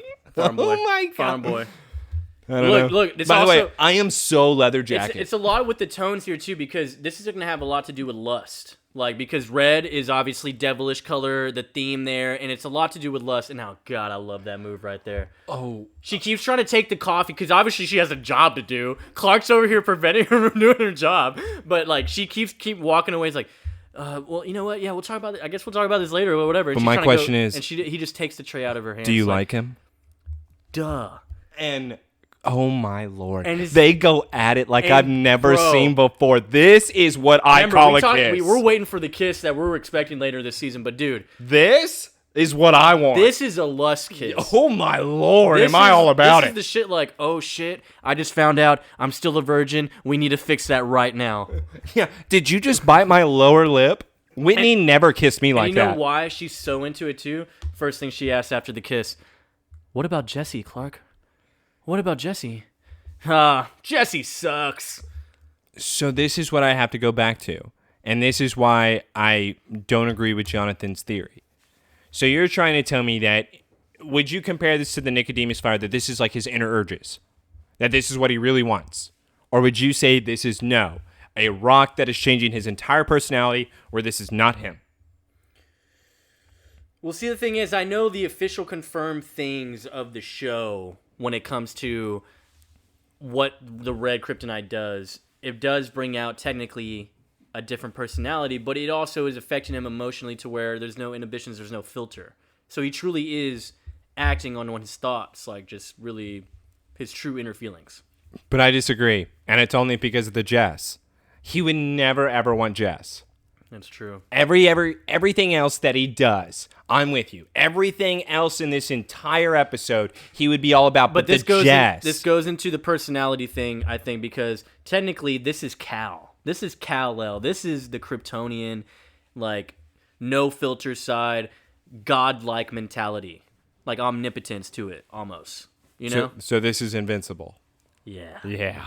That's what this Omni-Man. is. Yeah, that's exactly. Omni-Man, but on a slightly less violent scale. Yeah, you know what? Red Kryptonite Clark, though, would be that violent. And what does he say to her? And she just totally flustered. I'm going to pick you up at 8. I'll pick you up at 8, Lana. See you later. And you better be ready. Bro, that kiss, look, I left in my notes, bro. Lana was left soaked. Soaked. She immediately said, I'll be ready. Hi. Back at Smallville High, we're finally... And we're looking at a rock. And Chloe's looking at a rock on the torch. So Chloe, I guess, has a little bit of use in this episode, even though she doesn't even realize anything, because Pete is then running into the Torch's office saying, Chloe, we have a problem. Clark is acting abnormal. Chloe's response is, huh? Really? What do you mean? Yeah, wait, what? I wasn't, questioning his actions all, earlier at all. He's different than his normal Clark self? What are you talking about, Chloe? Where have you been the entire episode? This is what I mean. Does Velma have her head up her ass? I love the usefulness comment because it's just like, oh, so this is what you've been doing. Literally since we heard you this first part of the episode is you're looking up about the fake ruby in the ring. So come to find out, she actually did research, and the rock is actually red meteor rock in the rings, the class rings. Because who cares about Clark whenever we have Chloe's story that needs to be produced inside of the torch? That's all we care about here, not our friend who certainly does not seem like himself. But at least with some type of conclusion, we have Velma explaining where the problem is. And the problem seems to be in those rings where Pete, this is why Pete is the hero of the episode, realizes, oh, that's what it was. Yeah, and and I love it because because obviously Chloe being Velma and all, but Pete obviously being able to catch it because he's now useful in the sense he knows Clark's secret. So he's like, oh shit, Wait, if the green affects him. Did you just say that he wasn't useful before knowing who Clark Kent was? That's right. So he was only useful now because he knows Clark Kent's secret. Please tell me a useful thing he did last season. Oh, nope, I got it. He was running as his campaign manager for class president. Boom. Was that useful? Yeah. He wouldn't have lost. been able to do it. He lost. But he had a chance because of Pete. He lost. Pete was a hell of a manager. Even though. Pete was mad because he blamed himself for the loss. That's a good campaign manager. That is useful. That's taking the blame on you, not your own candidate. As everyone can tell, Taylor is very biased when it comes to Pete because he can relate to him so well. That's not true. That's not true at all. Maybe the cream corn factory part, being paid in bread part, but that's it. And so obviously he now runs to the Kent house and saying, look, you know what? Actually, let's get back to the whole Chloe thing and what she revealed. She revealed that the school was provided a scam on the class rings and are charging them, $350 claiming they're ruby, but yet it's fake rock, literally just rock. Yeah, but they found the rock at Hobbs Pond, and that's where jump up that price because the meteor rocks. I thought they're supposed to be green, not at Hobbs Pond. At Hobbs Pond, they're red. Yeah. Did you know that? So that's actually, think about that. A sophomore actually exposing that shit at a high school. That's pretty nuts because parents are about to be livid because they probably obviously paid for that shit. And obviously the school looks dumb as hell. Hey, Joseph, where did Chloe get that big of a red rock? Hobbs Pond. If it was that type of rarity, though, of that rock, and we've already seen people study kryptonite rocks beforehand with our villains, shout out Dr. Hamilton. R.I.P. R.I.P. But wouldn't there be less of these rocks? Wouldn't that mean that scientists would want these rocks to study them a little bit more? Meaning she couldn't find a gigantic rock of this type of kryptonite? It's tough to say. It's a big-ass rock, and Pete even takes it and then shows the damn Kents. It's funny, he literally just steals it from Chloe. So yeah, he shows them, and Martha's obviously putting it together too. Well, if green affects him physically, maybe this one's emotionally. Jonathan, you know what? Maybe. I'm not quite sure still, because I still think that's who Clark really is the person that we're all seeing right now. I hate Jonathan so much. And of course, it's like, dude, we got to figure out a way. And bro, aren't they so happy now that Pete intervened because John was like, I don't want to get Pete. He's not going to be helpful because he's useless. But now he's not. Yeah, and you know what? I will say at least this. This does help Clark in so many different ways now that he has a friend that he's able to trust, where at least... It's backup, bro. And I think it's just a full circle beneficial for everybody because Pete finally has his best friend back. I think that's what we need to really focus on too here is that Kinda Clark true, yeah.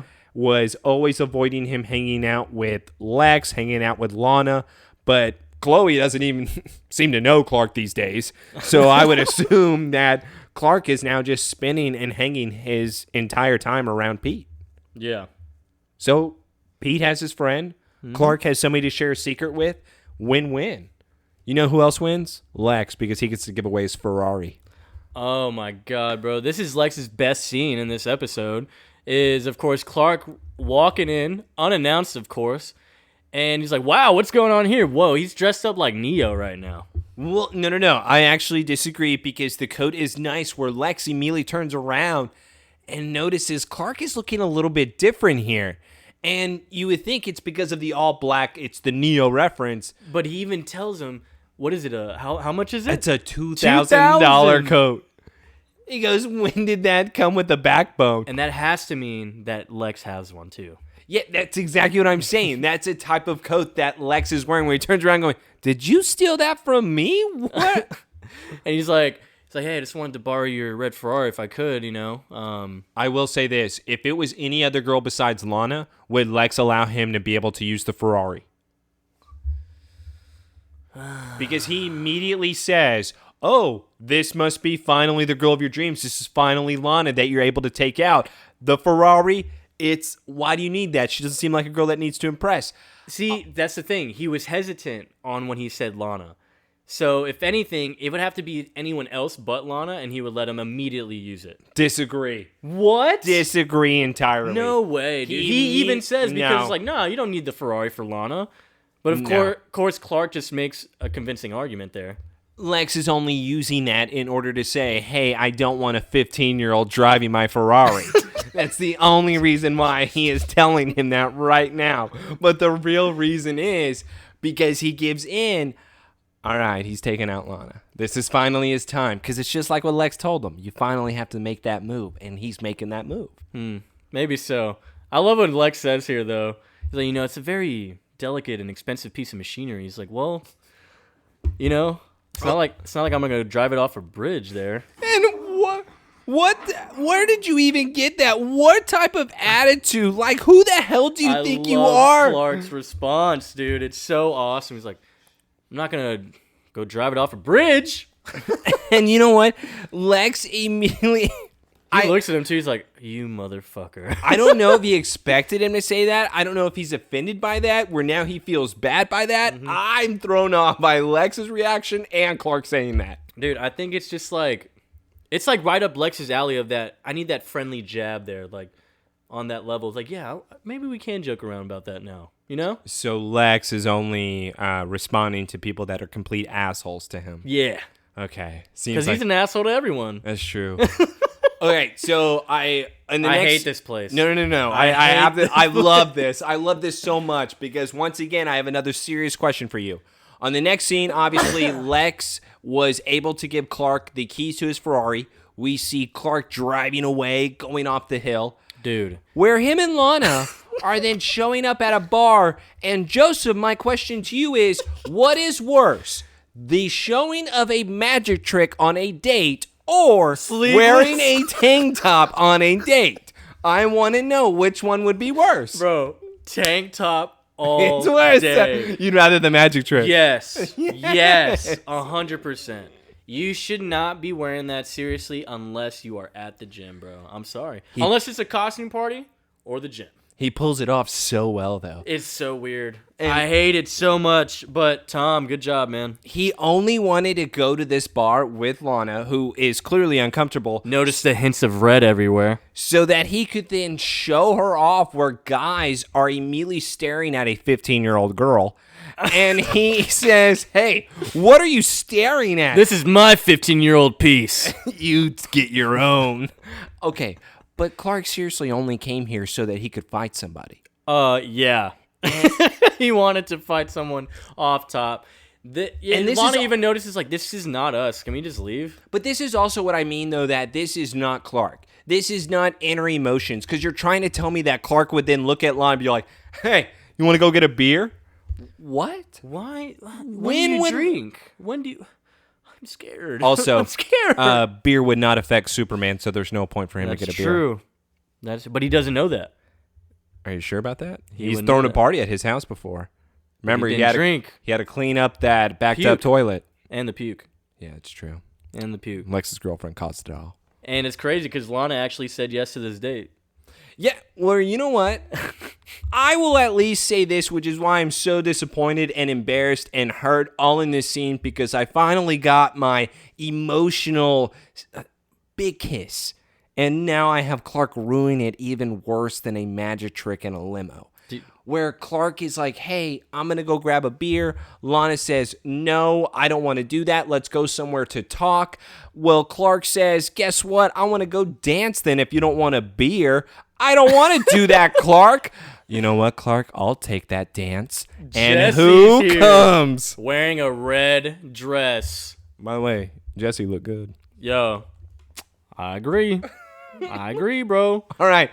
And I wrote down in my notes, I hate this scene so much because, Lana, I need you to have self-respect for yourself. Dude, I need you to walk. She takes the beating, bro. And she just said, Clark, can we just go? And Clark's like, she just roasted you, bro. You're dead to me. He immediately You're dead to me. Lana, I'll be right back. Going to dance with Jess to a slow dance song. Like, literally, look like they're about to kiss, bro. It's intense, bro. Also, intimate. This club would never play that type of song.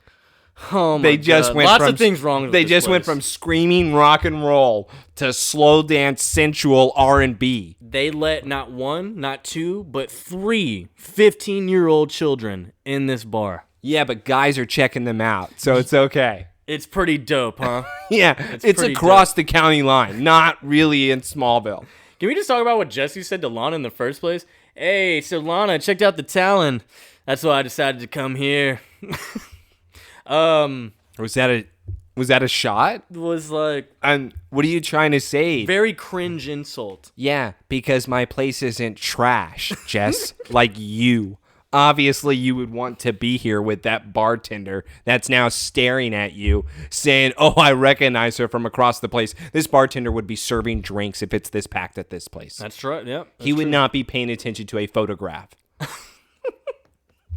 Oh, man, they're really enjoying that dance, huh? Well, Clark, you know what? You just need a bad girl to show you what a big world She said, anyone is. in mind? And, bro, they're literally about to kiss in front of Lana, bro. Lana, get the hell out. Looking, Why bro? are you looking? Why are you there? There? He is dancing with her. Leave. She should have left when he ditched her to go just dance by himself. You know what she should have done? Is she should have grabbed a beer and then thrown it in his face right now, right before he kissed her. That's what I would have done. Or Lana, went to go flirt with those guys. Yeah, definitely that bigger guy. Ooh, and she said, I'm leaving. Lana, we just got here. Go get us some drinks. What? He ends her at 20, where Lana's even like, what is going on? What is even happening to you? What are you talking about? Isn't this what you want? Is he trying to have both girls? Yes. Is that what he's Menage a trois. He is trying to take both of them right now and say, I can pull this off. Yo, there's enough of me. Come on. Let's share. Did you see how fast I am? Lana, stop being a bitch. What the fuck? Take this 20. Dude, we're trying to have a good time here. Too good of a time, where now we have the individuals that were checking out the 15-year-old coming up and wanting to stand up for her, saying, listen, is there a problem?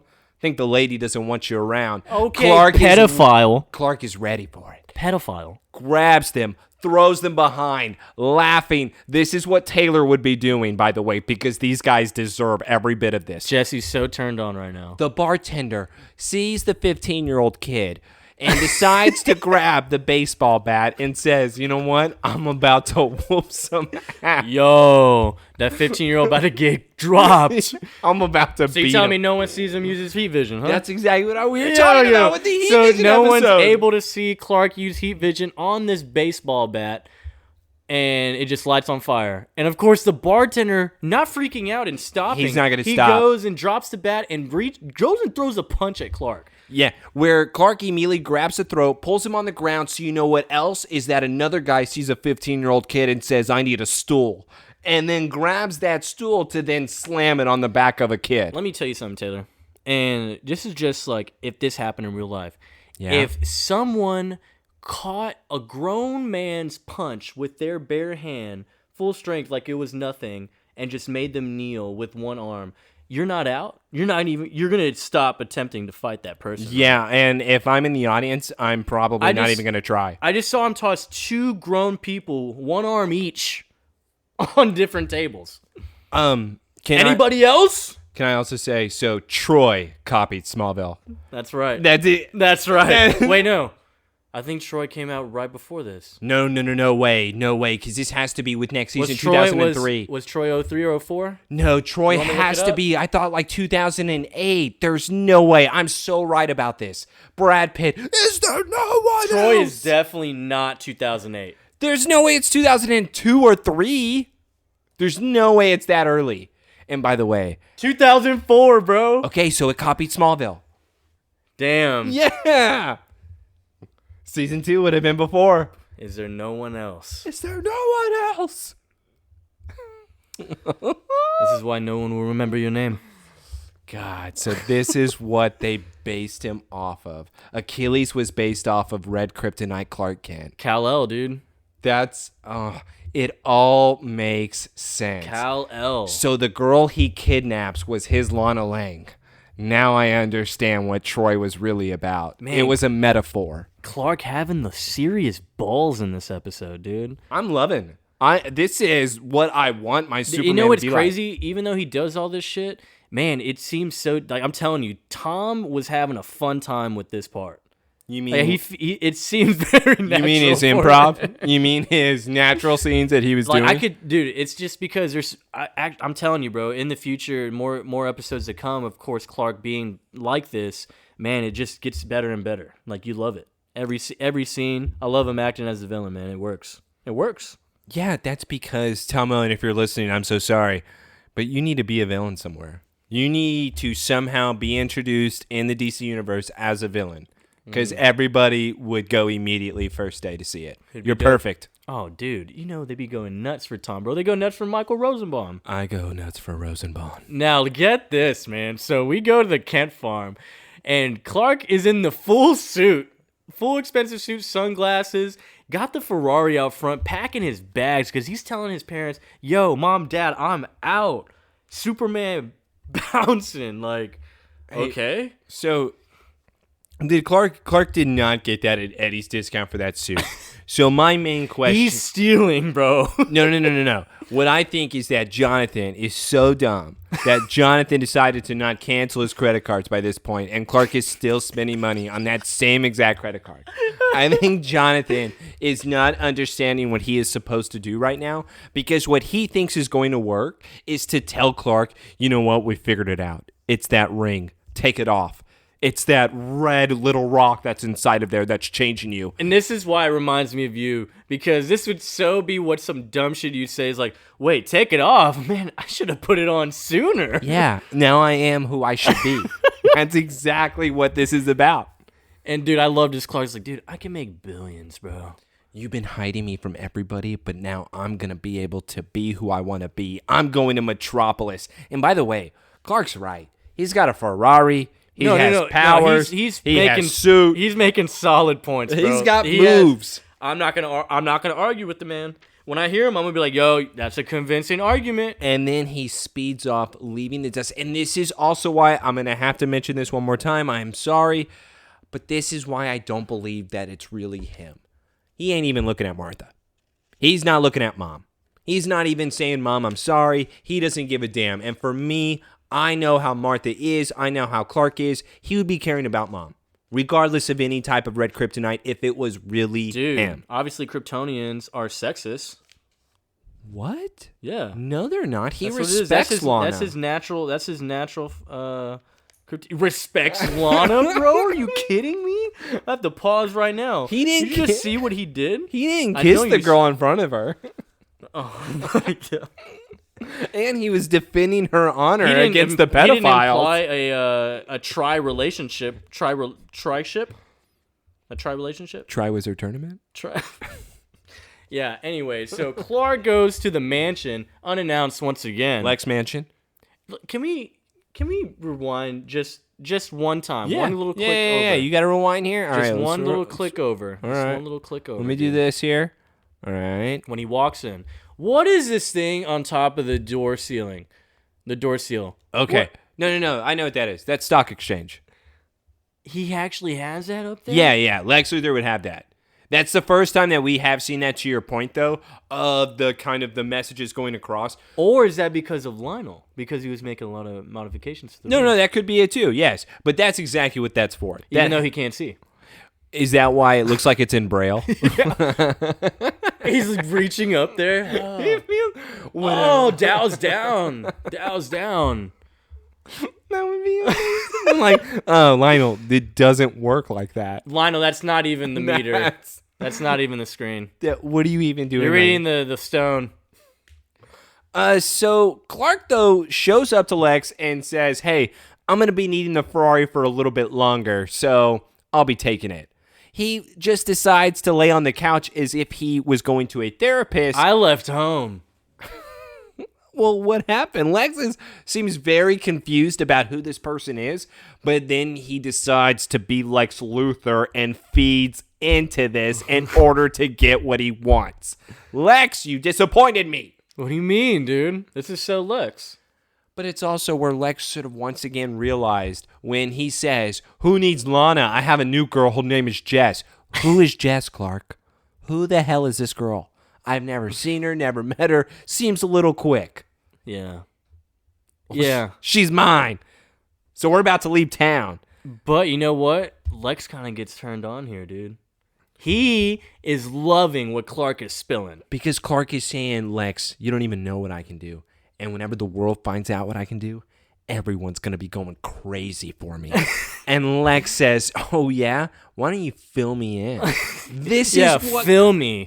Okay, what? No! And this is what I mean by Lex, not the filmy part. But this is what I mean by Lex turns into the villain, where clearly this is Clark not being himself. And so what does Lex do? Exploits it, bro. Exactly. He doesn't be a friend. Instead, he's the villain. Yeah. So why is Clark friends with him? This is what he did where he stabbed him in the back. With what we were talking about with hiding of the Jonathan. Yeah. I mean, you're completely right. But, I mean, he's the villain, bro. That's his destiny. Clark should at least realize by season 2, Lex is no saw good. Cassandra's vision, bro. Yeah, but that was different. Okay, yeah, that was so different because Cassandra was a crazy old lady, so she doesn't know anything. And I love Lex. She's like, maybe you're right to get away from your folks. I'm trying to get away from mine. Man. Lex, you allowed him to move into your home. What are you talking about? This is not the same thing. If my father wants the mansion so much, he can have it. How about me and you, Clark? Hey, Clark Kent and Lex Luthor. Sounds nice. They are in love with each other right now. Yeah, that's okay. If I really saw a season of Lex Luthor and Red Kryptonite Clark Kent sharing a penthouse in Metropolis for an entire season, dude, it would be Clark called and Lex Adventures. Exactly, the Adventures of Lex and Clark. Dude, I would live for that season. It's so great. And by the way, I want it to be TVMA. Lex would be nuts, dude. I would be all about that. He'd be nuts because Clark is just feeding that shit. Whoever is listening, if you can make this happen, please do it. Dude, it'd be nuts. So after that, We come to the Talon, and of course, Chloe's just, I guess, getting updates with Lana about the date. Well, it's Chloe then having Because apparently they're best friends. No. Joseph, this is a scene where Chloe is rubbing it in her face. Oh, so I heard you went out on a date with Clark. How did it go? I heard it from a source. Apparently, that source probably would have told you it didn't go well, right? Chloe, kind of a dick again right here. Once again, I don't know where her mind is in this episode, but it's not on where it needs to be. She's on a weird streak right now. I don't get what it is with season 2, bro. But don't worry, we have the 75-year-old U.S. Marshal in the back saying, hey, give me a refill right now, waitress. Hey, woman. Who even does that? Where then he's screaming on his telephone, is spilling every type of beans that he can. That license plate? Yeah, I know who that is. But we get an update that he found the address of where they're living. So he's going to go find out. Oh, no, he gets Lex's address. Yeah, he gets Lex's address. That's right. He goes to Lex's address. Now, we cut to the barn. We have Pete in there kind of pacing. Why is he pacing, Taylor? He seems very, he's in a very difficult situation because he is knowing that him and Jonathan have a plan where he's going to have to do anything where Jonathan is not, because Jonathan is worthless while Pete is going to have to save Clark himself. So he's nervous while Jonathan says, don't worry, I'll be watching the Sharks game. Hey, Pete, just stay in here. I'll be over there. Just keep lookout. You can call me, maybe yell. And now we have our unannounced with Lex coming into play. That's right. Pete immediately says, oh, I don't like me a Luther. Yeah, immediately leaves. And Lex, of course, dude, already John. Lex, I don't want to be rude, man, but can you get out? Okay. Can you leave? I'm sorry, and I know how much shit I talk about Jonathan. I agree with him. All right, we already figured out what's going on with Clark. I don't need you to come in right now to start spilling about how Clark is acting weird. We've already discussed this. We know he's acting weird. Pete and I have a plan. Just get out of my house right now. I've already sent Pete. But Lex tells him, he's like, well, why is he hiding out of my mansion then? It's like, it's kind of my business. Pete, go. So we go to, of course, back to the mansion. Oh, yes. And man, do I love this scene with him and Lionel. Clark is toying with Lionel. Lionel walks in and Clark takes his glasses off. And do you know this is actually their first interaction? Really? This is their first on-scene, or together on-scene. Well, it would make sense considering where Clark then tells him who he is, and he's like, Martha and Jonathan's boy. Yeah. He would never be able to act like that. Mm-hmm. I know them as good people. Yeah, because Clark is already mouthing off to him like, dude, I know what you're about. You suck. You're the worst father ever. You need to leave. I know Lex is too nice to do it, but I'm not.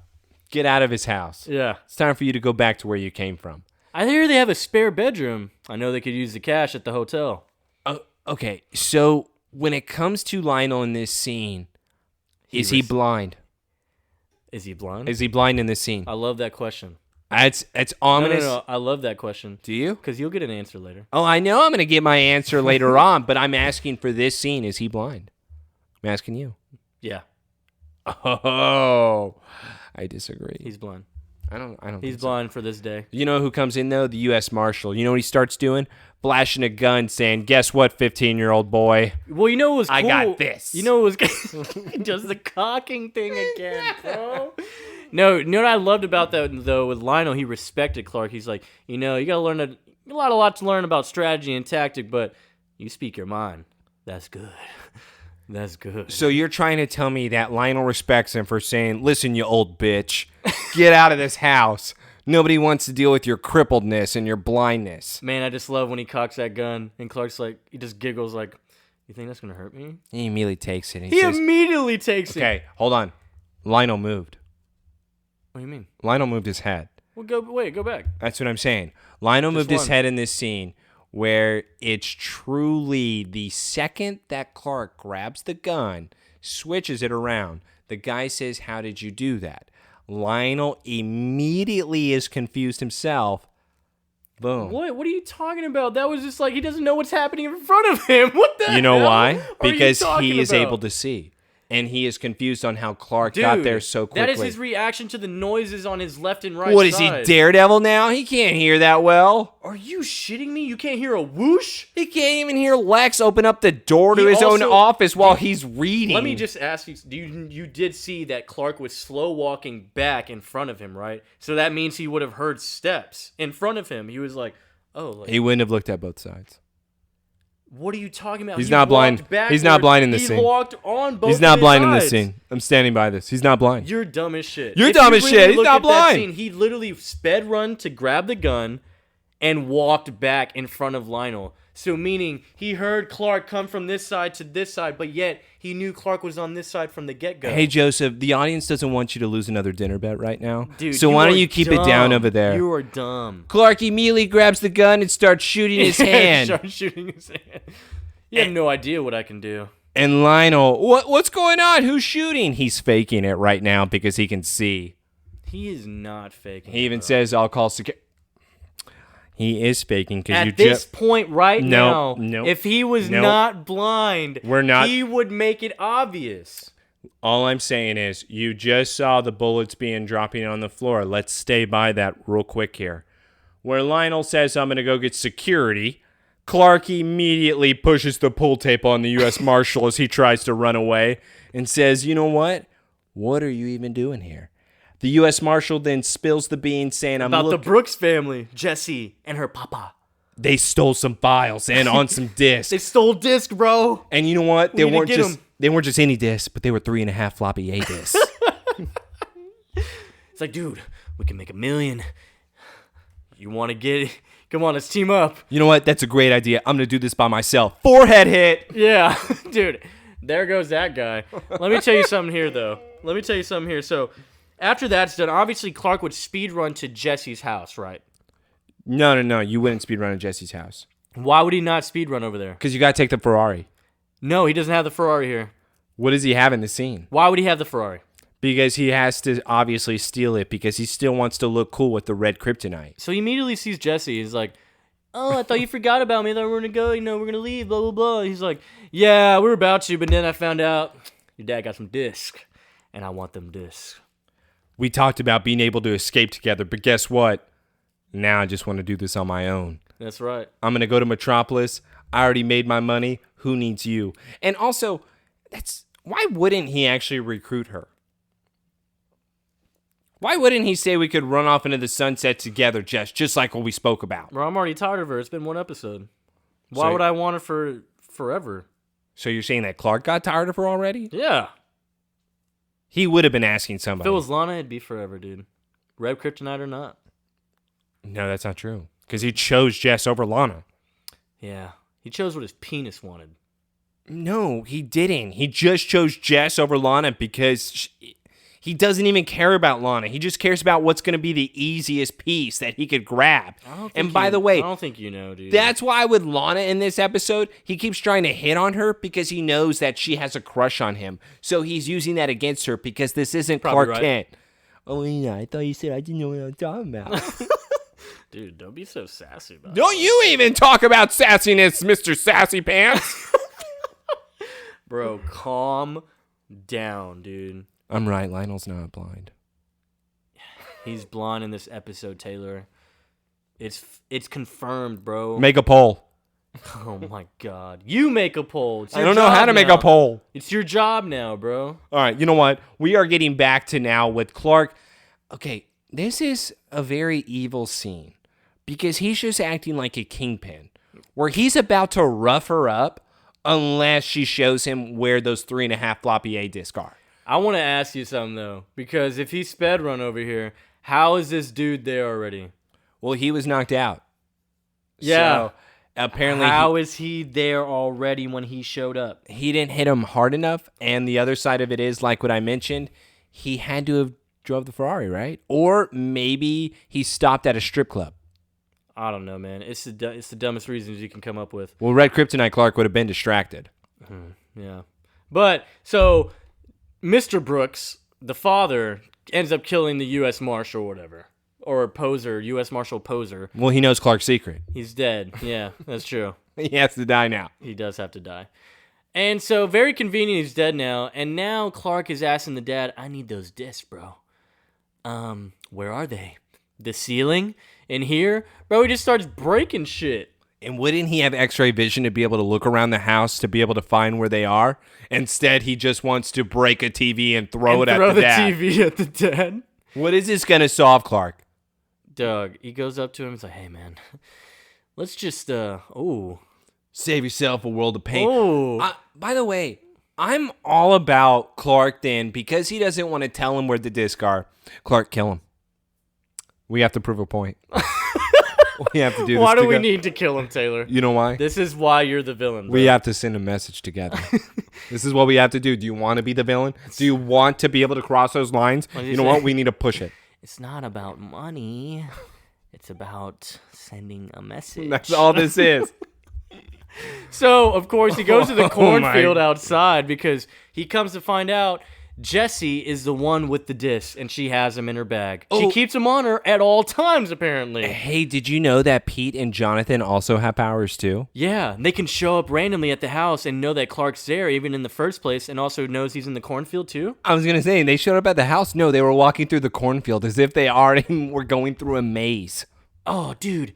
Hey, so Pete's here now. Jessie, run. No explanation how we got here.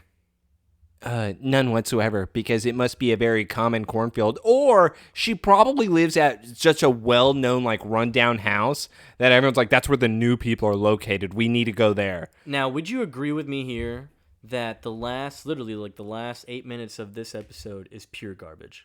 No, I'm not going to agree to that, because it's at least Pete showing a Bruce Wayne Batman strategy where it's grabbing the kryptonite rock.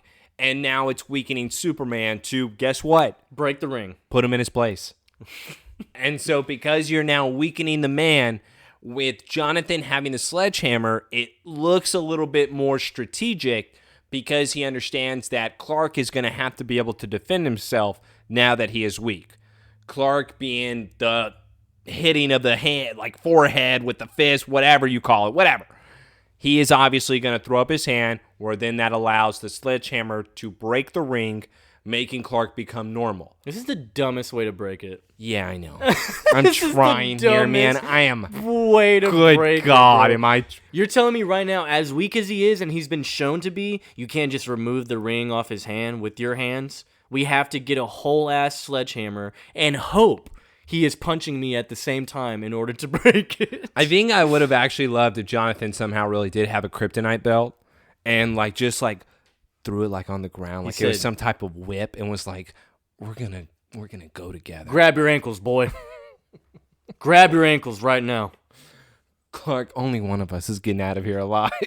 But I do like what you're saying, the whole strategy. Yes, they get the pull the weakness card here. It's a Batman strategy, which is why I like it. They have to put him down. And guess what? It's a low blow strategy. Mm-hmm. It's a very I'm about to screw you up. It's like you're fighting a legitimate fight and you're kicking him in the nuts. It's exactly right. That's exactly what you're doing. Or grabbing Goku's tail.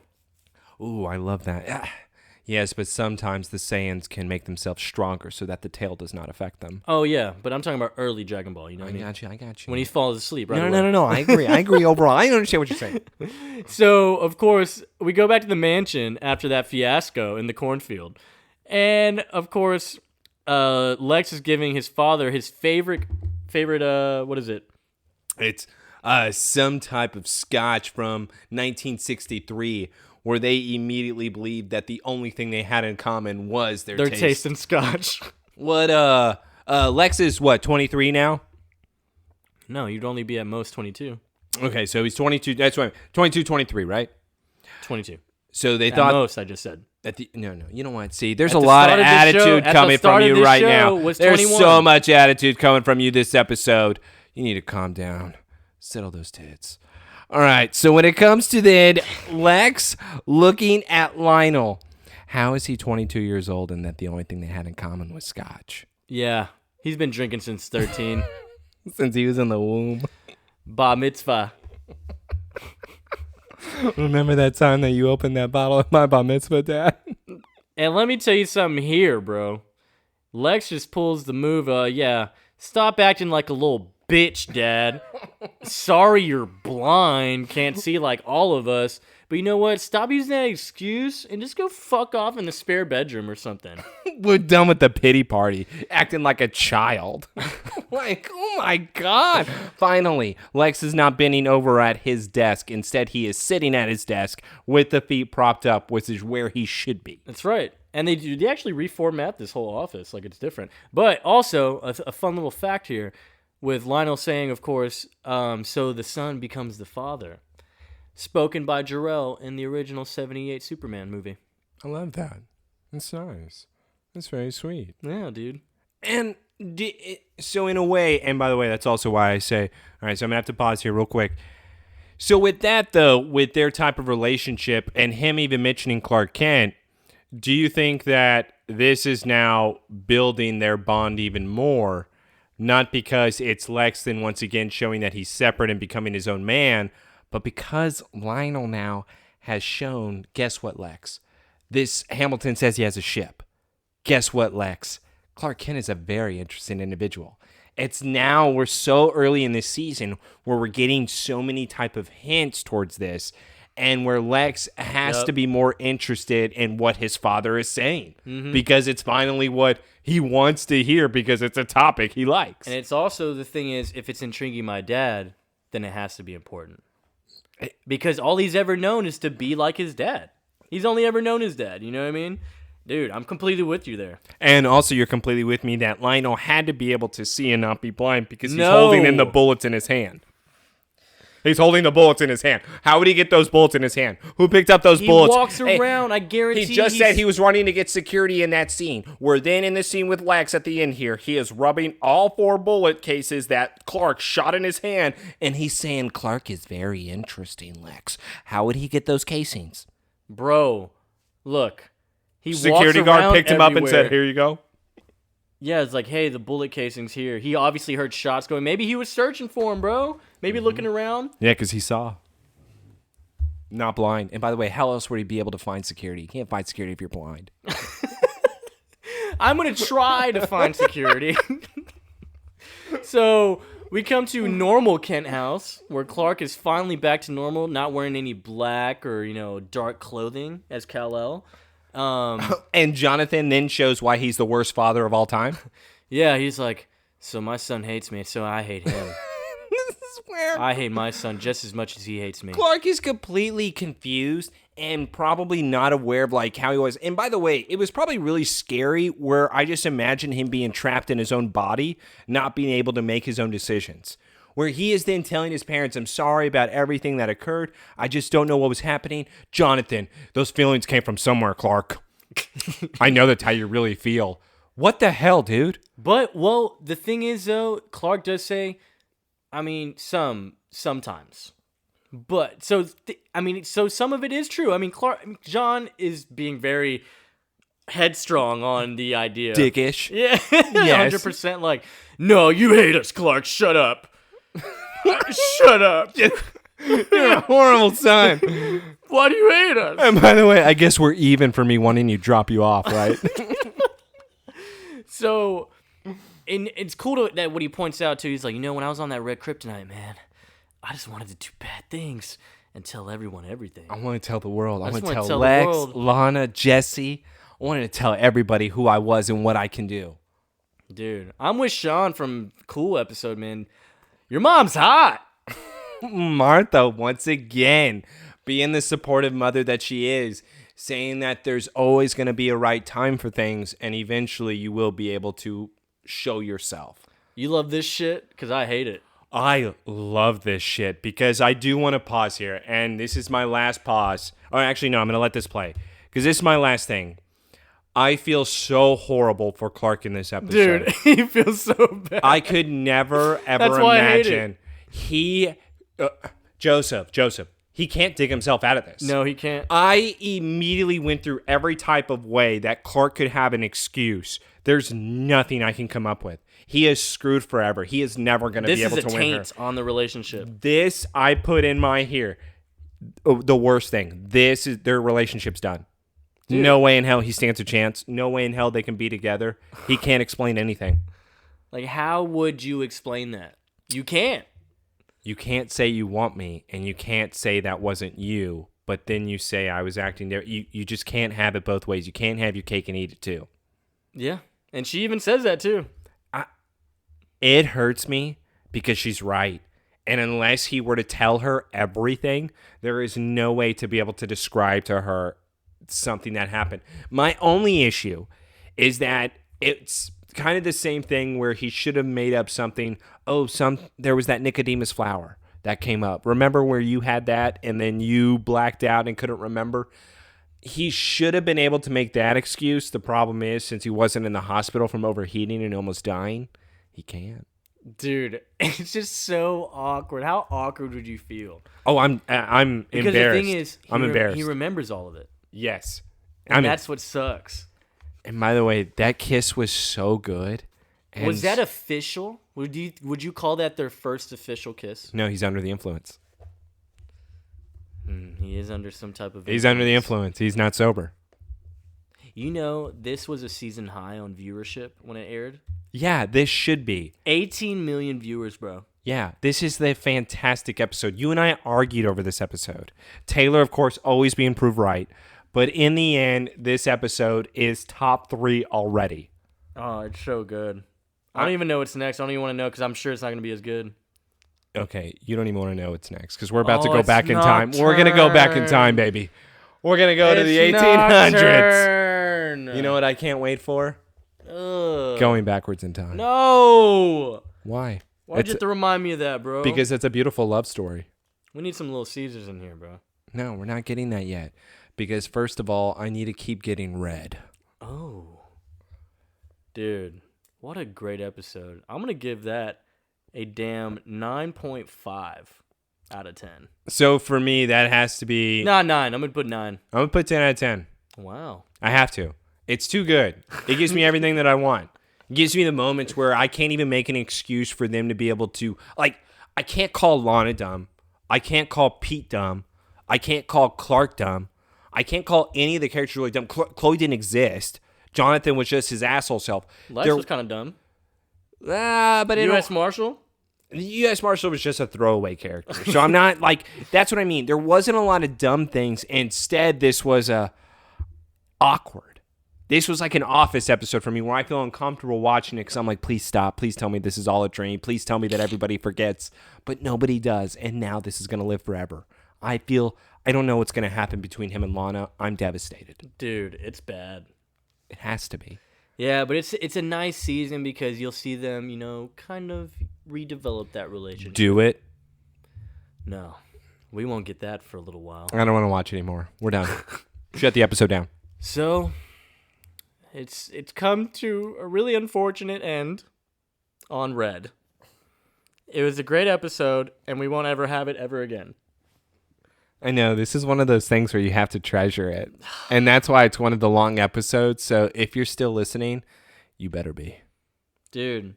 And we did create a new Twitter. So we have a Twitter account for the podcast now. So go ahead and follow us. Somebody save _me. Yeah, because somebody stole our thing. Yeah, dude. Like, why can't we just be the only somebody save me, bro? I don't understand why. If you're hearing this and, just report any other somebody save me. If it's somebody save _me, then it's us. Just, hype us up, follow us. It's the same photo. You better know. It's the same You photo. better know. It's the same one. If you don't know, I swear to God. So, again, thanks for listening this week. We'll be back next time with episode 5, Nocturne. Not too excited, but we'll make it fun. Right, Taylor? Right? It's going to be a 30-minute episode. We'll see about that, buddy.